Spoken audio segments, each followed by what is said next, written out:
Okay, Andrew, let's have a bit of a chat about what's been done and what needs to be done next. The good news is under here in the engine bay, the big job's been done. We've done the injectors, so all your fuel system, including that SCV, all been replaced. Now, we haven't done a full safety inspection on this vehicle. It's not what it's here for, so rest assured, fuel system, engine side of everything, all done and up to date. But here are the things we noticed and the reasons why I would be tackling those next. We noticed that doing the injector job at some point in the past, it's had blow-by, so I would recommend, I suggest you've probably done this because you've owned the vehicle a little while and you've been watching some videos, but I hope you've done it. But if you haven't, drop the oil out and make sure the oil pickup is not blocked. Okay, put some clean oil in it. Okay, happy days, that's that side of it done. If it's blocked, sump comes off, it needs to get cleaned. Okay, that's the first thing. The next thing, we've got a leaking water pump. You can see that white line on the inside of the timing cover, and it's on the back of the pulleys. The belt's all dry, it's original old drive belt. So it needs a water pump, it needs a drive belt, and it needs the bearings. This is why we supply the big front engine kit. Obviously the timing belt's been done, so let's hope they did that right, and don't worry about it, or you can just do the whole big front engine job while you're at it. Yeah, your next question is, what's that worth? On this vehicle, for you, the way we do it, it's probably going to be about 1,500 bucks worth job done, thereabouts. Okay, the other reason I want to do that is, look at the coolant. It's disgusting. It looks like apple and blackcurrant, some sort of cordial, not the usual red cordial flavour that we like, so genuine coolant. So that's the only other things I can pick under the engine bay, other than things like, we've cleaned the MAF sensor as part of the job. You know, things like your air filter, your brake fluid, your fuel filters, and checking your batteries. Everything else under here is good. It's just, let's call it checking your oil pickup and the big front engine job, in my opinion. I wouldn't trust, if they did a belt, maybe they didn't do the idler or the tensioner. This has got to last till 300,000. It's a bit of a pain having to do it again. It's not urgent or anything, but it's something that needs to be done. If you want to save money, we can do just the water pump, the coolant, the belt and bearings. We can do that. It's going to save you some money. Yeah, it's going to be hopefully just ballparking it now, probably under about $1,000 or a bit under. Okay. The other thing that I'd be doing, I did feel a bit of a vibration from the engine. The engine mounts are problematic on the earlier 120s. They're, you know, down there. See those suckers down there? You can either go change them yourself or get somebody you know to do it if you like. They're about 220, 240 bucks worth for the pair, genuine. I can supply you those. Or we've got a full before diesel workshop partner in Sunshine who loves fitting those.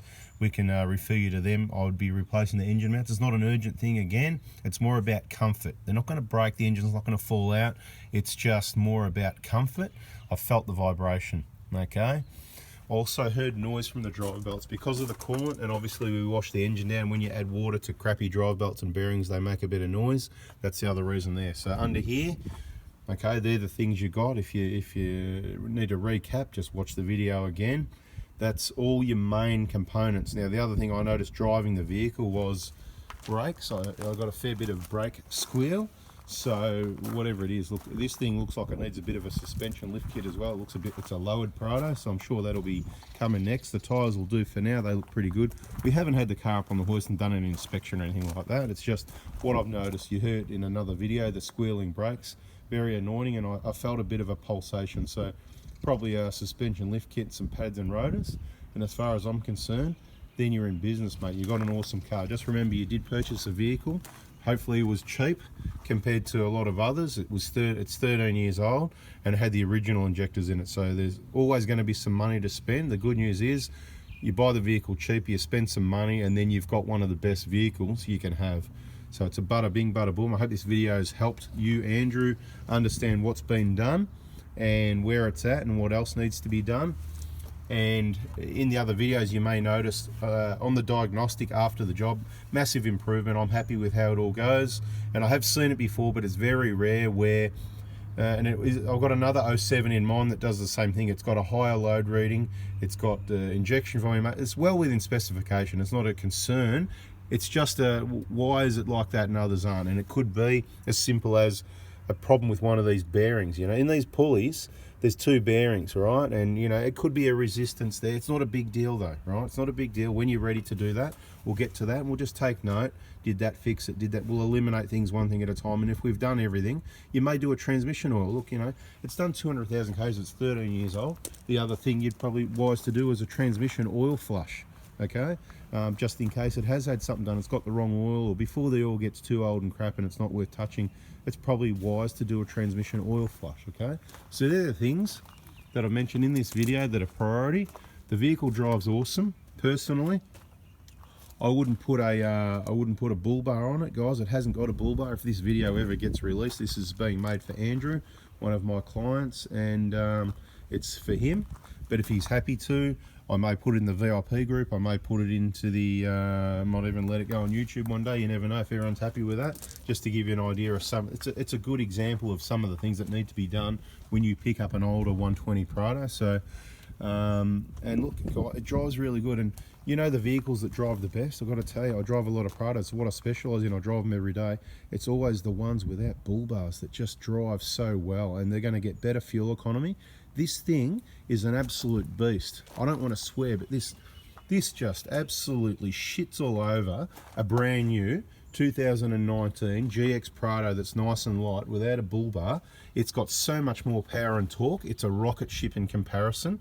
I had one of our 4x4 diesel workshop partners in our 2019 GX Prado. It hasn't got a bull bar, minimum modifications, probably weighs around about what this does. In comparison, this would blow it away, okay? The 4x4 diesel workshop partner, he was in the passenger seat, and he goes, God, it feels so gutless. And I said, mate, you're telling me I feel like I'm driving with a handbrake stuck on. And the more you push the accelerator, it just revs and it's just got no pull, guys. The 1GD, I'm not impressed with the power. The vehicle's great, don't get me wrong, it looks good. It drives, once you're up to speed, drives great, does the job off-road. It's better than any other brands and all that sort of thing. But the engine, not impressed. Bigger engines, not small. 2755cc too small. The 6-speed auto torque converter, you know, that's in other videos. We won't go on about that too much.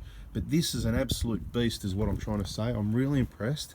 If I could get my hands on a 120 Prado like this with no bull bar, I'll tell you what, you know, I kind of want an 80,000 K one, you know what I mean? No bull, that, you know, you're going to pay for it, right? But I'll tell you what, if you've got to pay a bit more to get a really low K one, and like I've said before, it's probably not worth it because you're still going to spend the money doing injectors and stuff like that anyway. Like you might not have to do your, so this could need the front lower control arms, the bushes could be split, we don't know yet.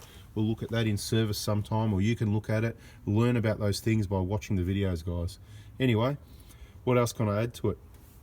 Little things we fixed on this, like this was fitted backwards, so we turned that around. Not a big deal, you know, lots of little things, you know. What else?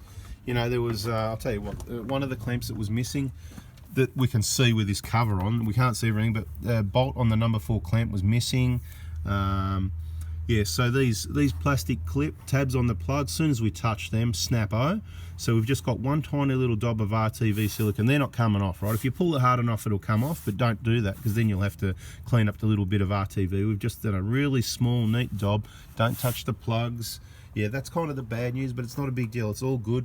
Same thing happened on the plug on the common rail. So there's 3 black plugs. There's this one. There's one under the cover here on the map sensor. And the plug, there's 3 black plugs the same, and there's also the one on the common rail.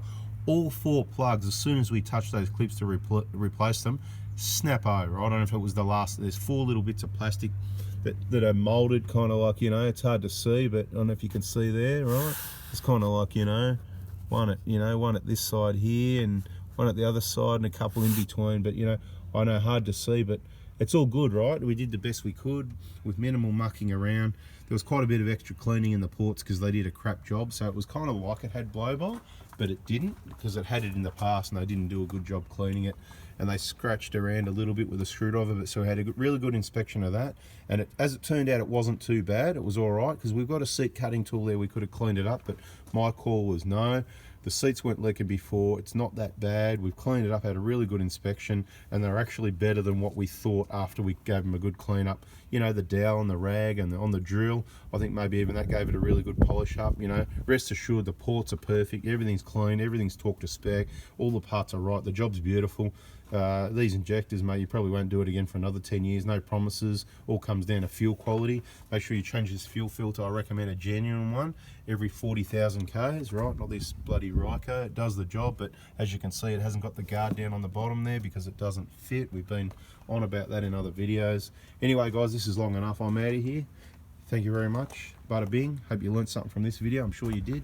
And if you haven't already, subscribe and share it to your friends. Let them know this is the information to look after your Prado. Thanks, guys. See ya.